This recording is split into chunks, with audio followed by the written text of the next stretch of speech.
The moment my car flew off the cliff, I knew I would never be the same. They all thought the crash took my memories. How convenient for my fiancé Raphael, who only hours before I had overheard plotting with my cousin Valentina in our family wine cellar. Once we're married, I'll own half of Luminoso, he had whispered. Then we can be together and take everything. They planned to steal my family's 200-year-old vineyard, the legacy my parents had entrusted to me before their deaths. This man who claimed to love me had spent 2 years pretending, all while secretly meeting my jealous cousin who had always resented my inheritance. They thought my amnesia meant their secret was safe. They thought wrong. I let them believe I forgot everything while I planned my comeback. I may have lost my old life that night, but what I gained was much more valuable: clarity, purpose, and a thirst for justice that no wine could match. The morning sun cast long shadows across Luminoso Vineyard as Elisabetta Etta Diamandis walked between rows of vines heavy with perfectly ripened grapes. She paused to pluck one, testing its sweetness between her teeth with practiced precision. This was the moment she waited for all year, when generations of knowledge passed down through her family would culminate in the perfect harvest. "These Sangiovese grapes are ready," she called to the foreman. "Tell everyone we begin at dawn tomorrow." She smiled as workers nodded respectfully. At 32, Etta had earned their respect not just as the owner's daughter but as someone who understood the soul of winemaking. The ancient villa that crowned the hillside had been in her family for 4 generations. Its stone walls had witnessed countless harvests, celebrations, and heartbreaks. Luminoso's wines were legendary in the region, particularly their Vino Nobile di Montepulciano, which had won the prestigious regional competition 3 years running, much to the dismay of rival vineyards. "Elisabetta?" A deep voice called from behind her. Raphael Morty strode through the vines, handsome in his tailored linen suit despite the afternoon heat. His arrival was unexpected but not unwelcome. She felt her heart quicken as he approached, his dark eyes fixed on her with characteristic intensity. "I couldn't wait until dinner," he said, presenting a small box wrapped in gold paper. A little pre-engagement celebration gift. Inside was a delicate gold bracelet studded with amber stones that matched her eyes. As he fastened it around her wrist, his lips brushed against her ear. "Nothing is too good for the future, Mrs. Morty." Etta smiled, remembering their first meeting 3 years ago at the regional wine competition. His family's vineyard, Morty Estates, had placed second to Luminoso. Rather than harboring resentment, Raphael had approached her with a glass of her own wine, offering a toast to superior craftsmanship. His humility and charm had captivated her immediately. Their courtship had been a whirlwind of passion and connection. The regional papers had celebrated the union of two winemaking dynasties, calling it a merger of the heart. 6 months ago, at the annual Montepulciano Wine Festival, Raphael had dropped to one knee before hundreds of onlookers, presenting a ring that had belonged to his grandmother. "You've made my family very happy," she said now, kissing him. "They see our marriage as strengthening the Diamandis' legacy."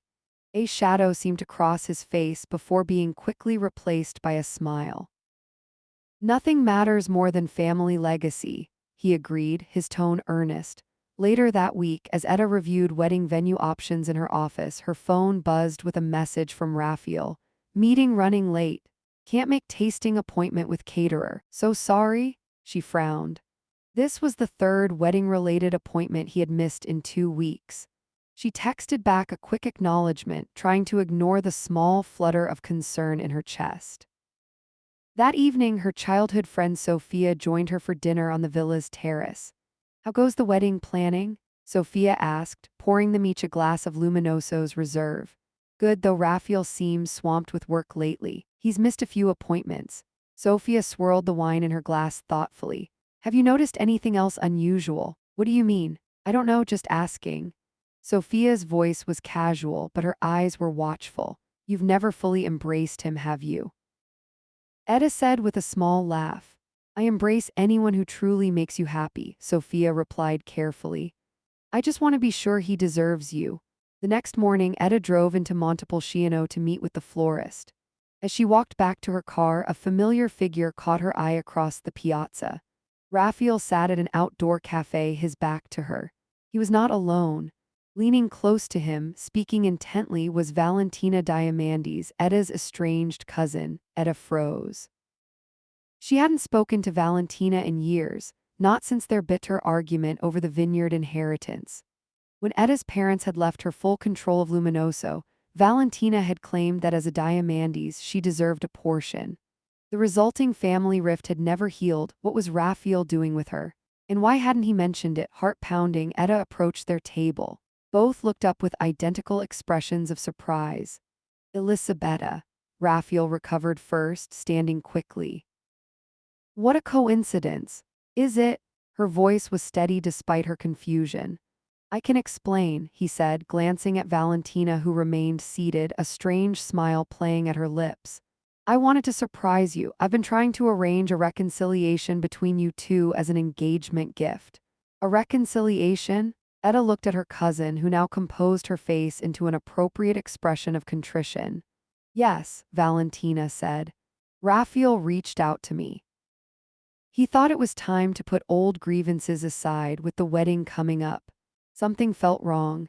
The explanation made sense, yet Raphael's eyes didn't quite meet hers and Valentina's smile seemed forced. Why keep it a secret? Etta asked. It wouldn't be much of a surprise if I told you, Raphael laughed, putting his arm around her waist. I was going to reveal everything at the engagement party next week. You've caught me out. Etta wanted to believe him. Wanted to believe this thoughtful gesture was the explanation for his recent distraction. But as she drove back to Luminoso, small inconsistencies nagged at her. Why meet in such a public place if it was meant to be a secret? Why did Valentina seem so comfortable with him when they'd supposedly just begun talking? The week leading up to their formal engagement celebration passed in a blur of preparations. The entire Tuscan wine community would be attending the party at Luminoso. Etta tried to focus on the details, to push away the doubt that had taken root since seeing Raphael with Valentina. He had been especially attentive since then, bringing her flowers, calling multiple times a day, helping with party arrangements. On the evening of the celebration, Luminoso was transformed. Hundreds of lanterns illuminated the courtyard, gardens, and the ancient stone walls of the villa. Guests in formal attire mingled among tables laden with food and, of course, flowing wine. Etta wore a deep burgundy gown that complemented the amber bracelet Raphael had given her. You look breathtaking, he whispered when she emerged from the villa, and for a moment all her doubts melted away under the warmth of his gaze. The night progressed beautifully. Toasts were made, congratulations offered, glasses raised to the future of two great winemaking families joined as one. Around midnight, Etta realized she hadn't seen Raphael for at least half an hour. She excused herself from a conversation with an important distributor and went searching for her fiancé. The villa was quiet compared to the lively celebration outside. Etta checked the main rooms before heading toward the ancient wine cellar, where the oldest and most precious vintages were stored. As she approached the heavy wooden door, she heard voices from within. One was unmistakably Raphael's. The other was female, with the distinctive sharp edge that belonged to Valentina. Etta's hand froze on the door handle. Something kept her from announcing her presence. Instead, she stood silently, listening to the conversation that would shatter her world. Once we're married, I'll own half of Luminoso, Raphael was saying, his voice colder than she had ever heard it. The merger will give me controlling interest in both estates, and you'll finally have access to what should have been partly yours all along. You're sure she suspects nothing? Valentina asked. Please. Elisabetta is so in love with me she can't see straight. After catching us in town, I thought we might have a problem, but she accepted the reconciliation story completely. She's always been too trusting. And after you gain control, we wait an appropriate amount of time, I divorce her on grounds of incompatibility, and then we can be together openly. With the combined resources of both vineyards, we'll dominate the region. And if she fights the divorce, Raphael laughed. She won't. By then, I'll have made sure she believes it's her idea. Trust me, I know how to manage Elisabetta.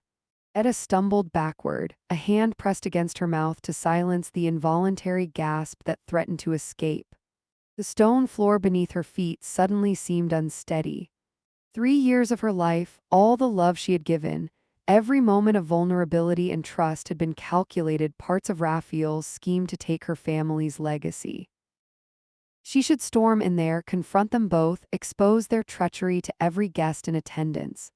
Her anger flared hot enough to make her reach again for the cellar door handle, but something stopped her. A cold clarity washed over the heat of her rage. If she confronted them now, they would deny everything. It would be her word against theirs. Raphael was charming enough to convince others she had misheard or misunderstood. No, she needed to leave, to think, to plan. Etta slipped away from the cellar door and moved silently through the villa, careful to avoid encounters with any guests. She grabbed her car keys from her private office and made her way to the back entrance where her car was parked. The sounds of celebration faded behind her as she slid into the driver's seat. Her hands shook as she started the engine. Tears blurred her vision as she drove down the long gravel driveway and onto the winding road that led away from Luminoso. She had no destination in mind, only the need to put distance between herself and the betrayal. The road twisted sharply through the Tuscan hills, illuminated only by her headlights and the unusually bright moon overhead. Etta's mind raced faster than her car, replaying every moment with Raphael, searching for all the signs she had missed. How could she have been so blind? A sharp curve appeared suddenly. Etta swerved too late, her tires losing traction on the loose gravel at the road's edge. The steering wheel jerked violently in her hands as the car spun out of control. The world tilted as the vehicle broke through the guardrail and plummeted down the hillside. Etta's final conscious thought was not fear, but a strange sense of release as the darkness claimed her light. Painful, insistent light penetrated her eyelids. Voices murmured around her, indistinct at first, then gaining clarity. "She's waking up. Call the doctor." "Elisabetta, can you hear me?" Etta opened her eyes slowly, wincing at the brightness. She was in a hospital room surrounded by concerned faces. Her body felt distant, as though it belonged to someone else, and various monitors beeped steadily beside her bed. "What happened?" Her voice was a raw whisper. An older man in a white coat leaned over her. "You were in a serious accident, Ms. Diamandis. Your car went off the road 3 nights ago. You're very lucky to be alive." 3 nights. She had been unconscious for 3 days. Elisabetta. A familiar voice drew her attention. Raphael stood at her bedside, his face a perfect mask of concern and relief. "You're finally awake. We've been so worried." The sight of him brought everything rushing back: the overheard conversation, the betrayal, the heartbreak that had sent her fleeing into the night. But something in his expression gave her pause. He was watching her with subtle intensity, as though measuring her reaction to his presence. The doctor continued speaking. "You've sustained a concussion along with various contusions and a broken rib. But what concerns us is the potential for memory loss. It's not uncommon with traumatic brain injuries." Memory loss. The words echoed in Etta's mind as she caught a fleeting look exchanged between Raphael and someone standing behind him. Valentina, hovering at the edge of the room with an expression that tried and failed to convey concern. In that moment, Etta made an instantaneous, instinctive decision. She looked at Raphael with deliberate confusion. "I'm sorry," she said slowly. "But who are you?" The room went still. Raphael's expression froze, then melted into practiced concern. "Elisabetta, it's me, Raphael, your fiancé." She shook her head slightly, then winced at the pain the movement caused. "I don't remember, I'm sorry." The doctor moved closer, shining a light in her eyes. "What's the last thing you do remember, Ms. Diamandis?" Etta pretended to concentrate. "I remember Luminoso, the Vineyard. My parents." She hesitated, calculating quickly. "But they passed away years ago, didn't they? I remember that happening." "Yes," the doctor confirmed. "About 5 years ago from what your family has told us.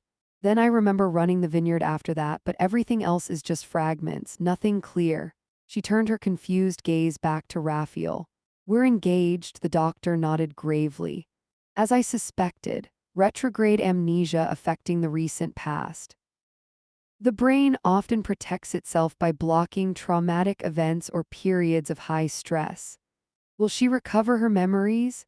Raphael asked, his voice tight with an emotion Etta now recognized as anxiety rather than concern. It's possible. Many patients gradually recover most or all of their memories. Others never fully regain them. Only time will tell. From her hospital bed, Etta watched Raphael's face. The micro-expressions that flickered across his features told a story invisible to everyone else in the room. Relief, calculation, opportunity. He believed he had been handed a gift, Etta, with no memory of his betrayal.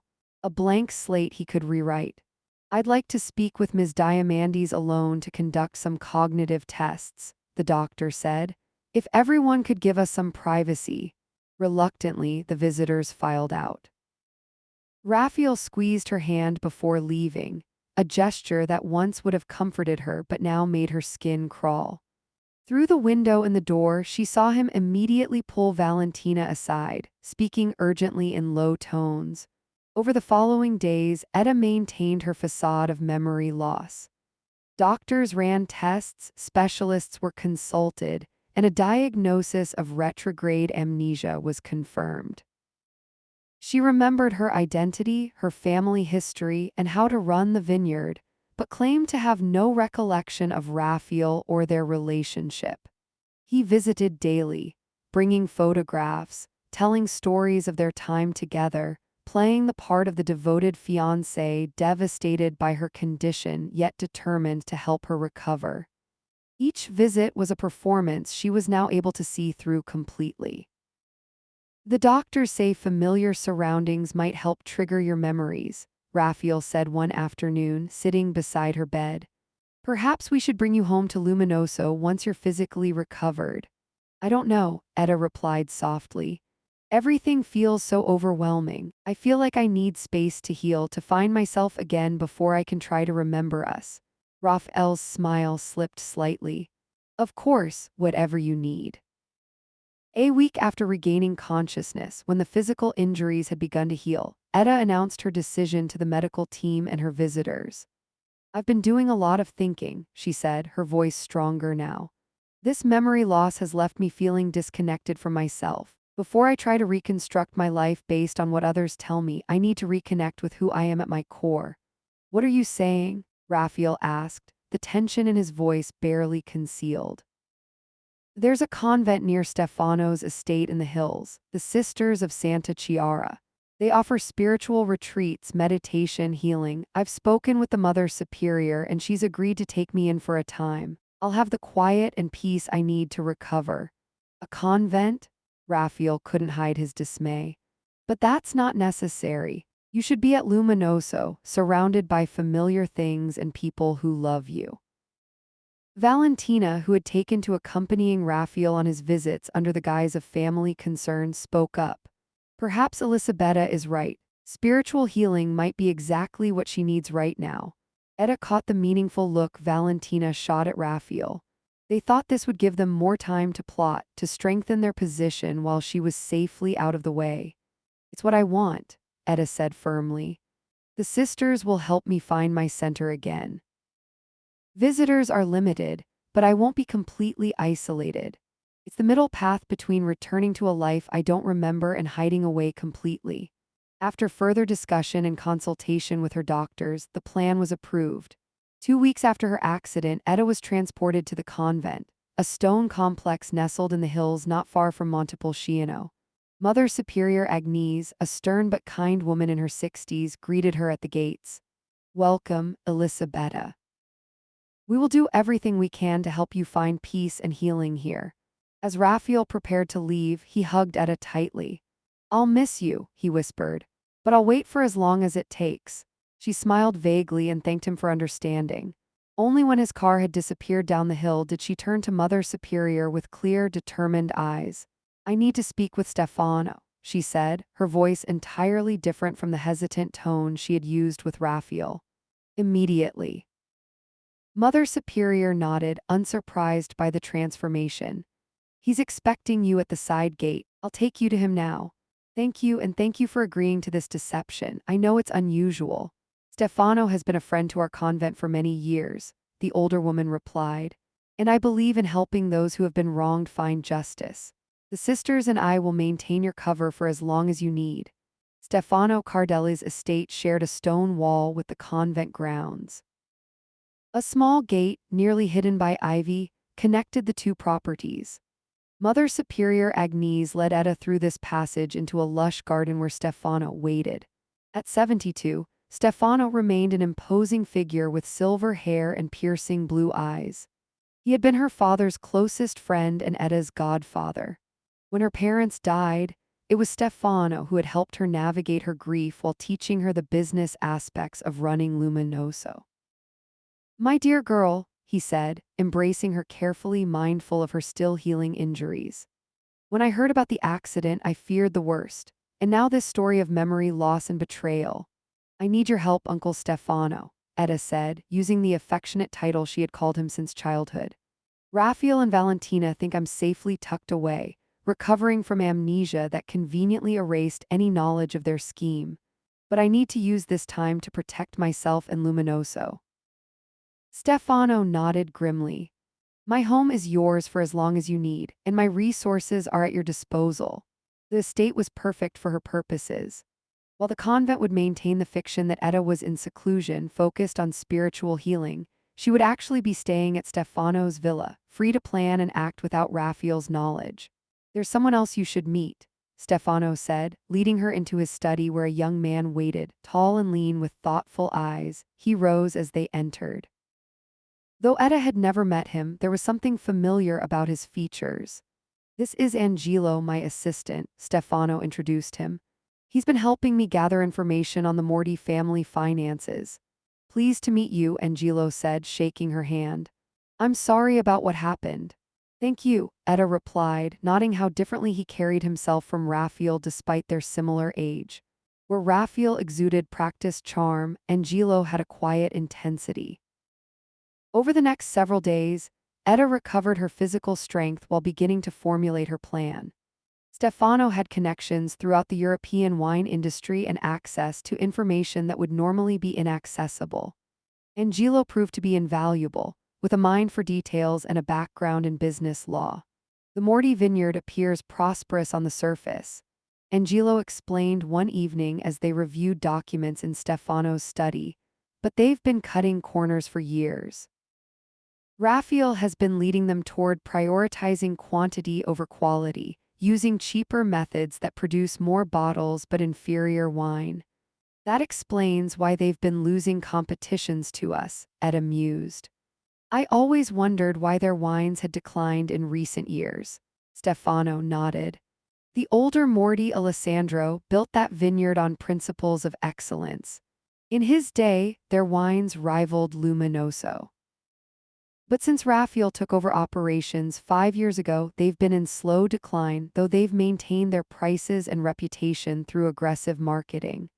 What about the younger son? Etta asked. Raphael mentioned a brother once but said he had no interest in winemaking. Angelo and Stefano exchanged glances. Luca Morty, Stefano said. That's a very different story from what Raphael has told you. Luca is actually the true wine expert in the family. He studied oenology in France and apprenticed with some of the best vintners in the world. But when their father became ill, Raphael maneuvered to take control, pushing Luca out. How do you know this? Etta asked. Because I've been tracking his career, Stefano admitted. Luca has been running a small experimental vineyard on the other side of Montalcino. He's developing innovative techniques for sustainable winemaking. His wines are not widely distributed, but those who know know. This new information shifted something in Etta's thinking. I want to meet him, she decided. 2 days later, Angelo drove Etta to a modest property tucked away in the hills beyond Montalcino. The vineyard was small but meticulously maintained. A man was working among the vines, pruning with careful precision. He looked up as they approached, wiping his brow.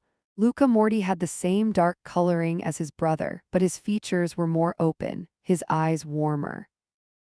When Angelo introduced Etta, recognition flickered across his face. Elisabetta Diamandis, he said, not offering his hand, which was stained with earth and grape juice.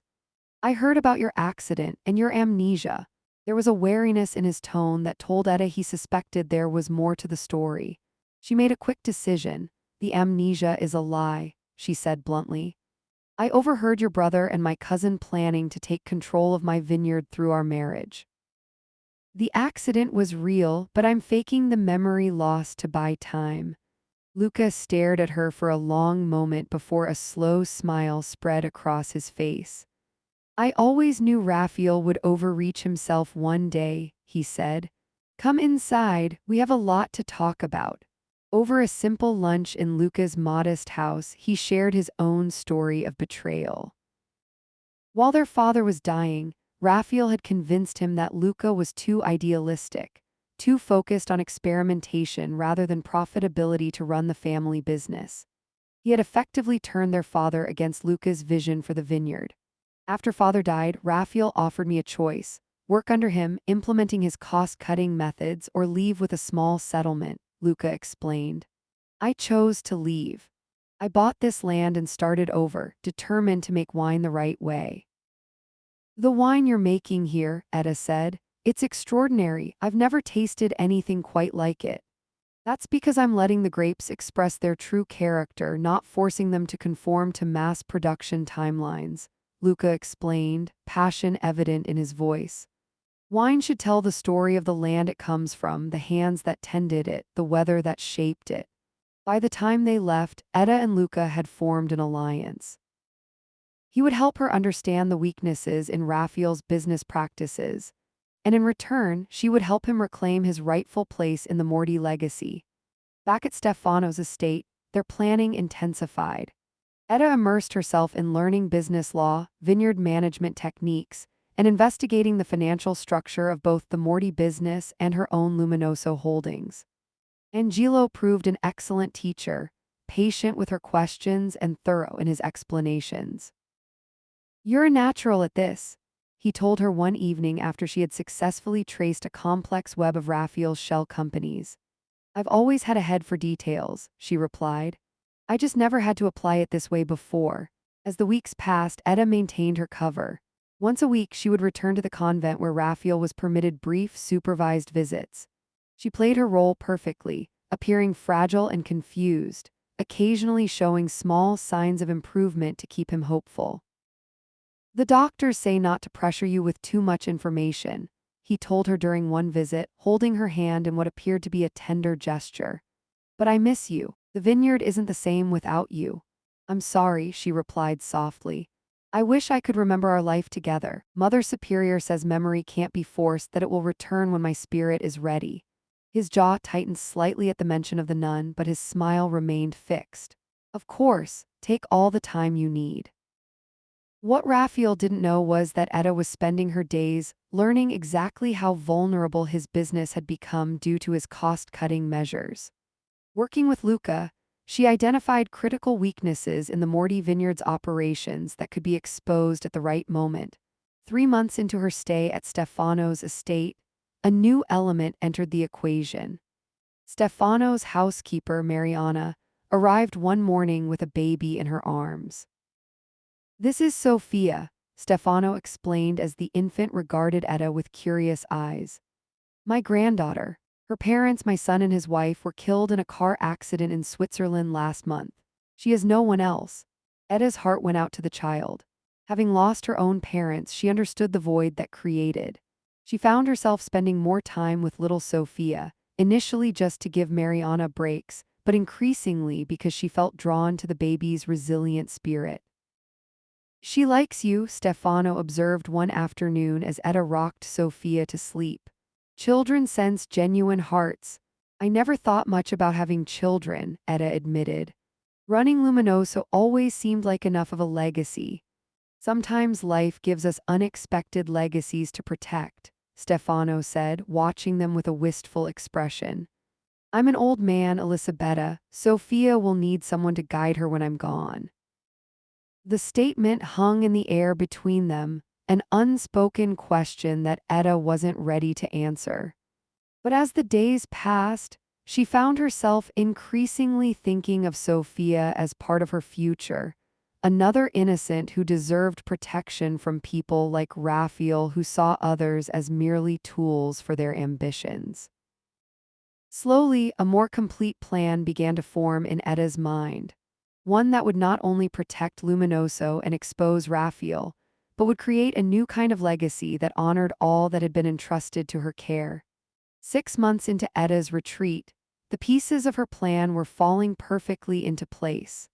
Working with Luca and Angelo, she had documented extensive evidence of Raphael's questionable business practices at the Morty Vineyard. Laboratory tests confirmed what Luca had suspected. The award-winning wines that had built the Morty reputation were being diluted with cheaper blends, while premium prices were still being charged. "He's breaking appellation rules," Luca explained as they reviewed the lab results in Stefano's study. "A Brunello di Montalcino must be made exclusively from Sangiovese grapes grown in the region. These tests show he's blending in cheaper varieties from outside the zone.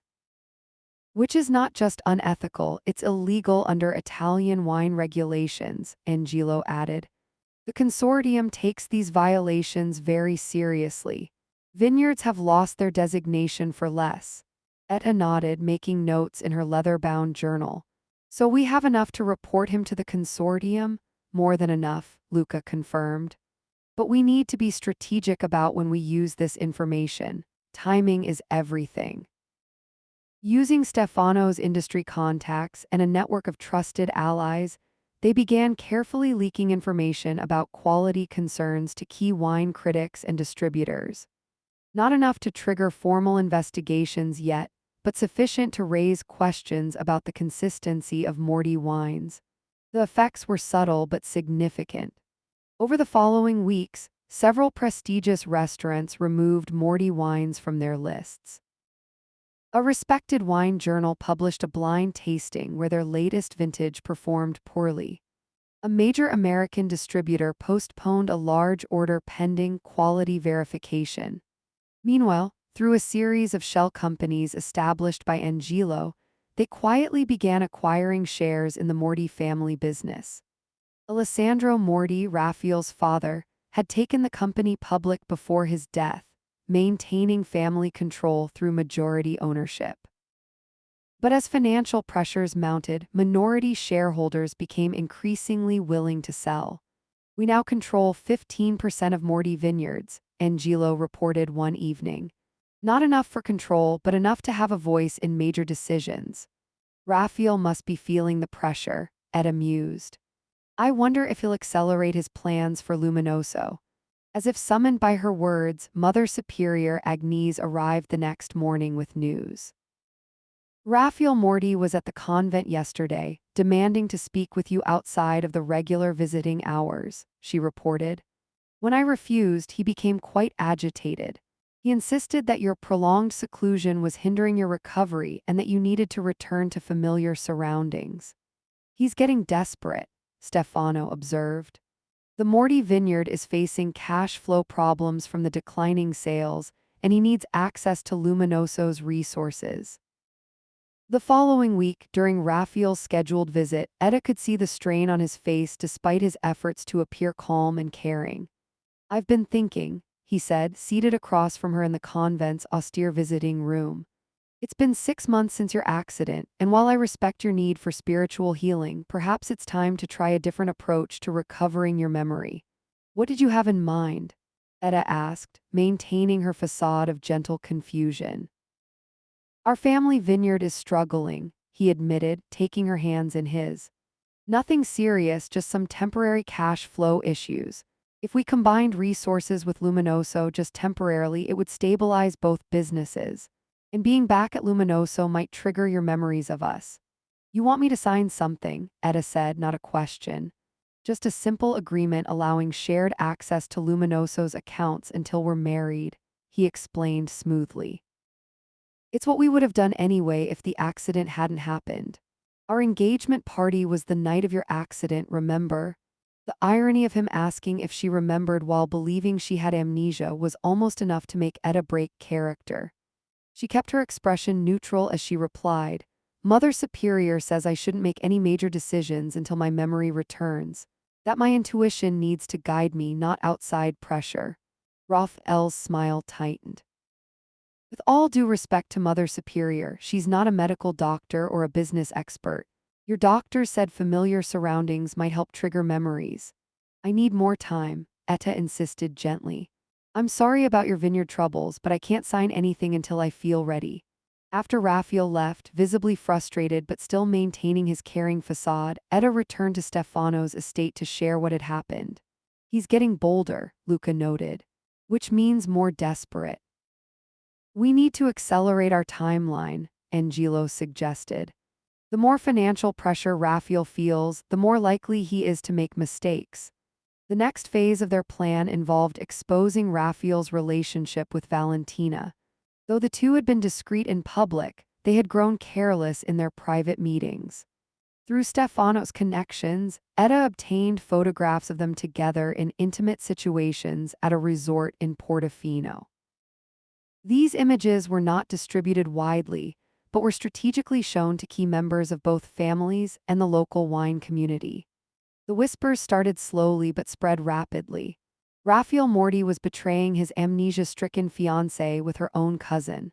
The rumors reached Etta through Mother Superior, who reported that several prominent community members had expressed concern about Raphael's character. People are beginning to question the narrative, she said with satisfaction. They wonder if there's more to your accident and memory loss than has been made public. 9 months after Etta's accident, their plan faced an unexpected complication. Raphael appeared at the convent, more determined than ever. I've spoken with specialists in Rome, he announced during his visit. They believe you've become too comfortable in this protected environment. Your mind has no incentive to recover your memories because you've created a new safe reality here. What are you saying? Etta asked, genuinely concerned by his forceful tone. I'm saying it's time to leave the convent. I've made arrangements for you to see a specialist in Florence who works with amnesia patients. He has a new treatment approach with excellent success rates. I can't just leave, Etta protested. This is where I've found peace. Peace isn't what you need right now, Raphael insisted. You need to remember who you really are, who we are together. Mother Superior can't keep you here against medical advice. I need to think about this, Etta said, rising from her chair. Please give me a few days. I'll return on Friday, Raphael conceded. But Elisabetta, this seclusion has gone on long enough. It's time to rejoin the real world. As soon as he left, Etta hurried to Stefano's estate to convene an emergency meeting with her allies. He's forcing the issue, she told them. I think Valentina may be pressuring him. The rumors about their relationship must be causing problems. She's always been impatient, Stefano agreed. And if Raphael's financial situation is deteriorating, she may be questioning the value of their arrangement. We need to be ready for his return on Friday, Luca said. If he's determined to take you from the convent, our timeline just accelerated dramatically. I had hoped for more time, Etta admitted. But perhaps this is the opportunity we've been waiting for. Over the next 3 days, they worked frantically to finalize their preparations. Angelo completed the remaining share purchases, securing just over 20% ownership in Morty Vineyards. Luca compiled comprehensive documentation of Raphael's wine adulteration practices, ready to submit to the Regional Wine Consortium. Stefano made calls to key industry figures, ensuring they would be receptive to the truth when it emerged. On Thursday evening, the night before Raphael's return, they gathered for a final review of their plan. Sophia, now nearly 1 year old, sat happily on Etta's lap, playing with a wooden toy Luca had carved for her. Are you ready for tomorrow? Stefano asked Etta. She looked around at the people who had become her true family over these months. Stefano, her godfather and mentor. Angelo, whose legal expertise had made their plan possible. Luca, whose integrity and passion for winemaking had restored her faith after Raphael's betrayal, and little Sophia, the unexpected joy who had opened her heart to new possibilities. More than ready, she answered with quiet confidence. It's time for Raphael to discover that forgetting and forgiving are two very different things. Friday morning dawned with a clarity that seemed fitting for the day of reckoning. Etta stood at the window of Stefano's study, watching the sun illuminate the vineyards that stretched toward the horizon. 1 year had passed since the night her car had plunged off the road, 1 year since she had discovered Raphael's betrayal. The time for hiding was over. "Are you certain about this?" Stefano asked, joining her at the window. His health had declined in recent months, his once robust frame now thinner, his movements more measured. "I am," Etta replied, turning to face him. "You've done so much for me, Uncle Stefano. I wish you could be there today." He shook his head gently. "My presence would only complicate things. Besides, someone needs to watch over Sophia. This is your moment, not mine." Sophia had become the unexpected joy in all their lives. Now 14 months old, she toddled around Stefano's villa with determined steps, bringing life to the old house with her laughter. In the midst of planning her revenge, Etta had found herself falling in love with the orphaned child, a love that had helped heal her wounded heart in ways she hadn't anticipated. 3 days earlier, with Stefano's blessing, Etta had formally begun the process to adopt Sophia. The paperwork had been expedited thanks to Angelo's legal connections and Stefano's influence. The adoption papers were finalized this morning, Angelo announced, entering the study with a folder in hand. "Sophia is legally your daughter now." Etta felt a surge of emotion as she accepted the documents. "Thank you, this means everything to me." "Have you told Luca yet?" Stefano asked with a knowing smile. "I'm waiting until after today," Etta replied. One revelation at a time. Her relationship with Luca had evolved gradually over the months they'd worked together. What had begun as a professional alliance had deepened into friendship, and eventually, something more. Unlike her whirlwind romance with Raphael, built on surface charm and hidden agendas, her connection with Luca had grown from shared values, mutual respect, and genuine affection. 2 months ago, during a rare evening when they'd set aside their planning to enjoy a simple dinner at his small vineyard, Luca had kissed her beneath a canopy of stars. The moment had been both surprising and inevitable, as though their paths had been converging toward this point all along.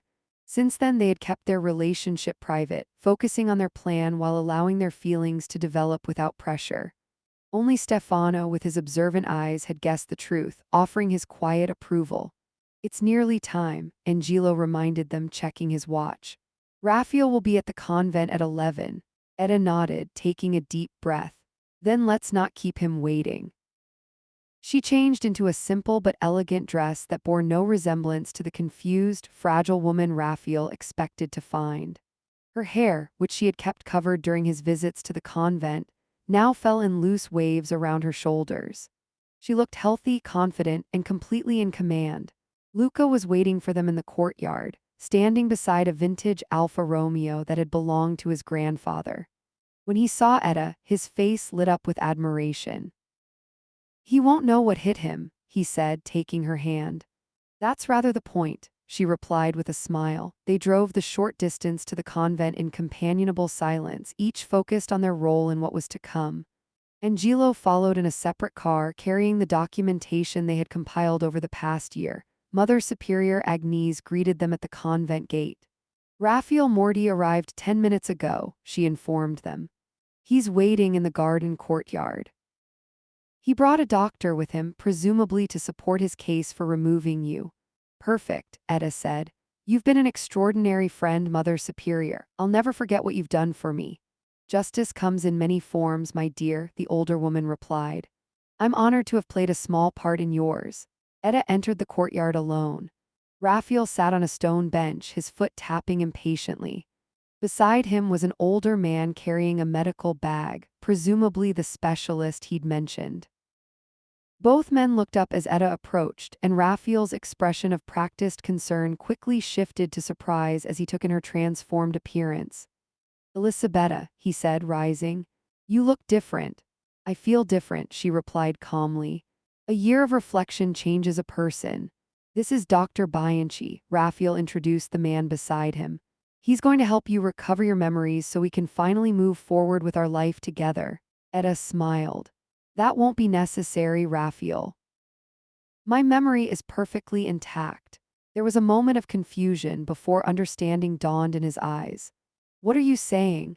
I'm saying I never had amnesia. I remember everything from the night of our engagement party, including the conversation I overheard between you and Valentina in the wine cellar. The color drained from Raphael's face. Elisabetta, I don't know what you think you heard, but there's been a misunderstanding. No misunderstanding, she corrected him. You and Valentina planned to use our marriage to gain control of Luminoso. You never loved me. It was all a scheme to take what my family built. Raphael glanced at the doctor, who was watching the exchange with growing discomfort. Dr. Bianchi, perhaps you could give us a moment. The doctor nodded and quickly retreated to the far side of the courtyard, clearly wanting no part in what was unfolding. Why maintain this charade for a year? Raphael demanded once they were effectively alone. What game are you playing? I needed time, Etta explained. Time to understand exactly what you were planning and to ensure you never succeeded. You've been manipulating me, Raphael said, anger replacing his shock. Making me believe you were vulnerable. Ironic, isn't it? You were so pleased with yourself, thinking my amnesia had saved your plan. It never occurred to you that I might be capable of deception, too. This changes nothing, Raphael insisted, regaining his composure. We're still engaged. The merger plans for our vineyards are still in place. We can move past this misunderstanding. Raphael Morty, always so confident. A new voice entered the conversation as Luca stepped into the courtyard. Always so wrong. Raphael stared at his brother in disbelief. Luca, what are you doing here? Supporting my wife, Luca replied, moving to stand beside Etta. Wife, Raphael repeated, his voice hollow with shock. We were married 3 weeks ago, Etta confirmed. A small, private ceremony. Nothing like the grand event you plan to use to take control of my vineyard. Raphael's face contorted with rage. This is absurd. You can't seriously expect me to believe you married my estranged brother while pretending to have amnesia. There's more, Etta said calmly. At her signal, Angelo entered the courtyard carrying a bundle wrapped in a soft blanket. He approached Etta, who took the bundle and turned toward Raphael. Sophia peered up from the blanket, her curious eyes taking in the stranger before her.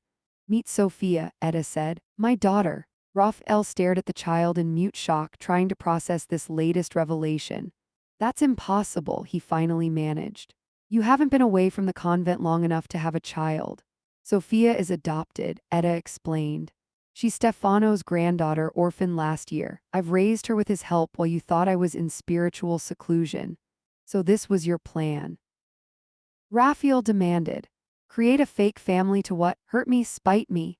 No, Raphael, Luca interjected. The family is very real. What's fake was your concern for Elisabetta, your supposed love.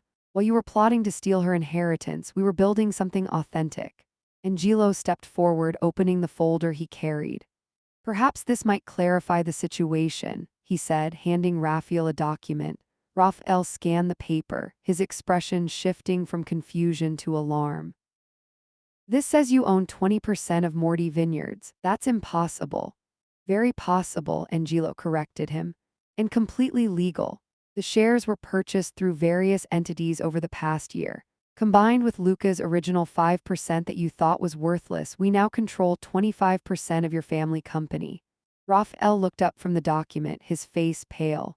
Why are you doing this? Because you were willing to destroy 2 family legacies for your own gain, Etta replied. You adulterated your family's wines, cutting corners and risking generations of reputation for short-term profit.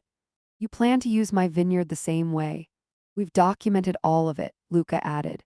The illegal blending, the misrepresentation to the consortium, the regulatory violations. The authorities are very interested. Raphael's composure cracked entirely. You can't prove anything. We already have, Etta said. Which is why your major distributors have been canceling orders. Why restaurants have been removing your wines from their lists. It wasn't bad luck, Raphael, it was accountability. Raphael's face transformed as the full reality of his situation sank in. The practiced charm disappeared, replaced by something ugly and desperate. You think you've won? He snarled. This little revenge fantasy you've played out, what does it accomplish? You still lose Luminoso. How do you figure that? Luca asked calmly. Our engagement was announced publicly.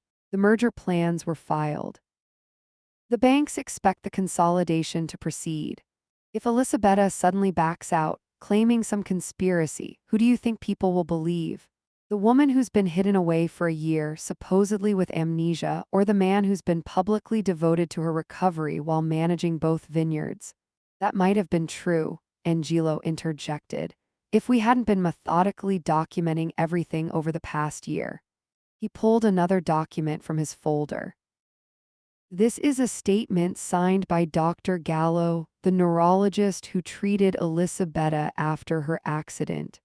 He confirms there was never a definitive diagnosis of amnesia, just a preliminary assessment that was never confirmed by follow-up tests. And this, he continued, producing another paper, is Mother Superior Agnes's sworn statement that Elisabetta came to the convent fully cognizant, seeking sanctuary while she recovered from both physical injuries and the emotional trauma of discovering your betrayal. Raphael's confidence wavered. It's your word against mine, and Valentina will support my version. A new voice entered the conversation. I wouldn't count on that. Valentina stepped into the courtyard, her expression hard. Etta had expected Raphael to come alone, but the appearance of her cousin was an unexpected complication. Valentina, Raphael said, relief evident in his voice. Tell them about our plan to reconcile the families. Valentina walked slowly toward the group, her eyes fixed on Etta. I received an interesting package last week. Photos of you with a developer at the Costa property signing papers. Care to explain that, Raphael? Raphael's face froze. I don't know what you're talking about. The Costa property, Valentina repeated. The parcel of Diamandi's land that borders both our vineyards. The one you assured me would be part of our joint holdings after you gained control of Luminoso. Except you've been negotiating to sell it to developers for a resort. Etta exchanged a surprised look with Luca. This was an unexpected revelation, not part of their planned confrontation. You were selling off parts of both our family's land. Valentina continued, her voice rising. Behind my back. It was a contingency plan, Raphael said quickly. The vineyard needed cash flow, it was temporary. Like our relationship, Valentina asked coldly. Another contingency plan, Etta studied her cousin with new understanding. Valentina had always been competitive, resentful of Etta's inheritance, but she had genuinely believed in Raphael's promises to her. He's been lying to both of us, Etta said quietly. In different ways, but with the same goal. Using us to get what he wanted. Valentina turned to Etta, years of rivalry and resentment hanging between them. I received copies of your documentation too, about the adulterated wines, the financial mismanagement. Is it true? Every word, Luca confirmed. I've seen the evidence myself, tested the wines in independent labs. Valentina's face hardened as she turned back to Raphael. You promised me quality, legacy. A joining of two great families. Instead, you were secretly destroying both. This is absurd, Raphael protested. They're manipulating you, Valentina, don't fall for it. The property sale documents have your signature, Valentina replied flatly. That's not manipulation, that's betrayal. The dynamics in the courtyard had shifted dramatically. What Etta had planned as a confrontation between herself and Raphael had evolved into something more complex, with Valentina now seemingly aligned against him as well. This changes nothing, Raphael insisted, though his voice lacked conviction. The engagement stands. The business arrangements are in place. Actually, Angelo said, producing yet another document, this is a formal notice terminating the engagement and all associated business arrangements, effective immediately. It includes evidence of material misrepresentation on your part, which legally voids any agreements made under false pretenses.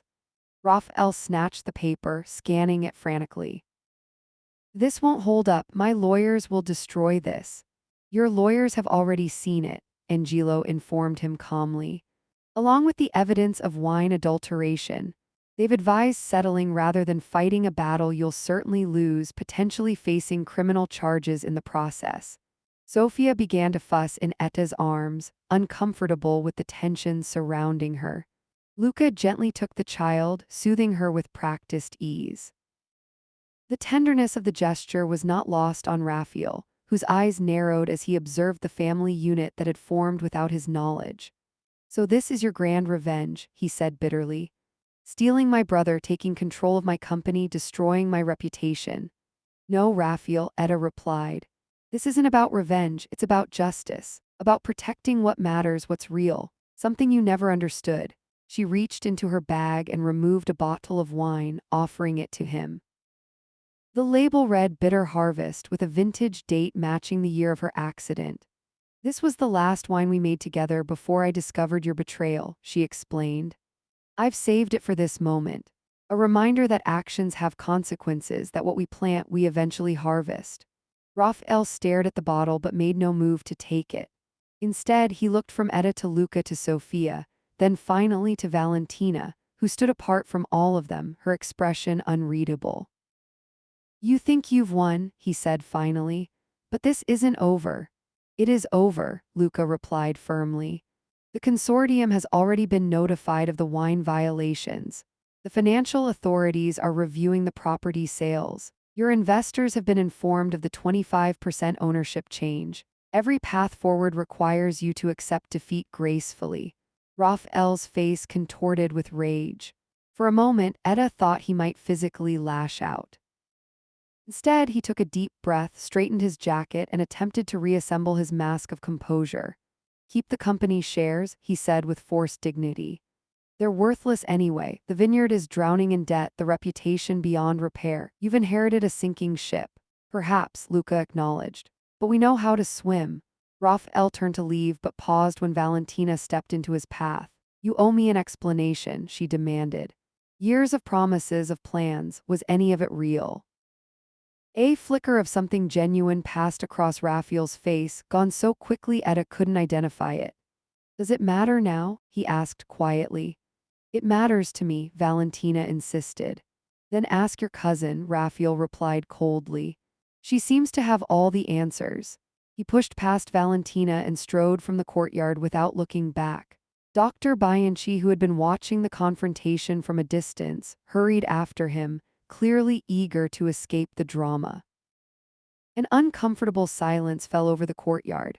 Etta had anticipated many possible outcomes from this confrontation, but not this strange, unresolved tension with Valentina. "I never meant for you to be hurt," Etta finally said to her cousin.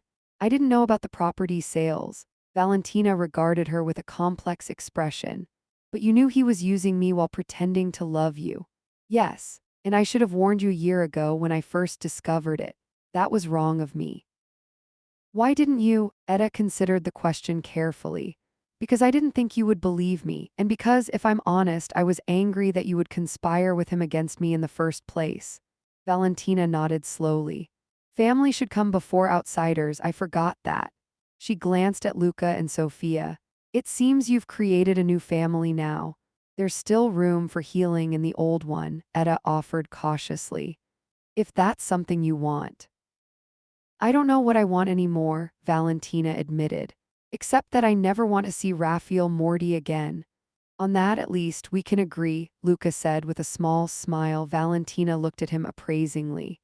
"You were always the better brother, I should have seen that." She turned to leave, then paused. "What happens now to Luminoso, to the Morty Vineyard?" "We rebuild," Etta answered simply. "Both legacies the right way, together." 1 year later, the autumn sun shone down on Luminoso as workers harvested grapes from vines that seemed more vibrant than ever before. Etta stood on the terrace of the villa, watching the activity below with satisfaction. Luca joined her, Sophia perched on his shoulders, giggling as she played with his hair. At 2.5, she was a bright, curious child who brought joy to everyone around her. "The new blending trials are showing excellent results," Luca reported. "The Morty Sangiovese combined with Luminoso's terroir has created something truly special." The past year had been one of transformation. With Stefano's guidance before his peaceful passing 6 months ago, they had merged the best aspects of both family vineyards. Luca's innovative techniques, combined with Luminoso's exceptional terrain and Etta's business acumen, had begun to restore both reputations. They had renamed the combined operation Rinascita, Italian for rebirth, a fitting description of what they had created from the ashes of betrayal. The first vintage under the new label had just been bottled, a testament to renewal and second chances.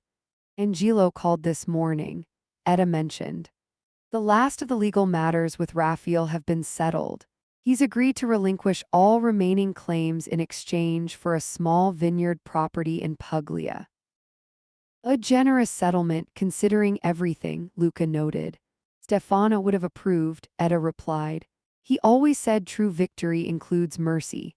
Sophia squirmed to be let down and Luca complied, watching as she toddled toward a butterfly with determined focus. I had a surprise visitor yesterday, Etta said, her eyes following her daughter. Valentina came by while you were in Florence. After all this time, how did that go? Better than expected. She's been working at a vineyard in France, learning new techniques. I think the time away has been good for her. And for us, Luca added, taking Etta's hand. This year has given us space to build something real without shadows from the past. Etta nodded, leaning into his embrace. From the depths of betrayal, she had found her way to something authentic and lasting. Not a fairy tale romance like she had once believed she had with Raphael, but a partnership built on shared values, mutual respect, and genuine love. That evening, after Sophia was asleep, Etta descended to the wine cellar. In a special section reserved for historical bottles, she found what she was looking for, the last remaining bottle of Bitter Harvest. Beside it, she placed a bottle of the new Rinascita vintage. The contrast between them represented everything she had learned. That endings could lead to beginnings, that loss could create space for discovery, that the most difficult seasons could yield the most extraordinary harvest. A week later, a package arrived at a small vineyard in Puglia, addressed to Raphael Morti. Inside was a case of Rinascita wine and a brief note from Etta. Some things improve with age. Wisdom is one of them. The door to redemption remains open, should you choose to walk through it. As Raphael held the bottle, studying the label that symbolized everything he had lost and everything that had been created without him, he faced a choice about his own potential rebirth. The path forward was his to determine, just as Etta had found hers in the aftermath of betrayal. In the golden light of the Tuscan hills, life at Rinascita continued to flourish, rooted in truth and nurtured by love, proving that sometimes, the most devastating storms lead to the most beautiful new growth.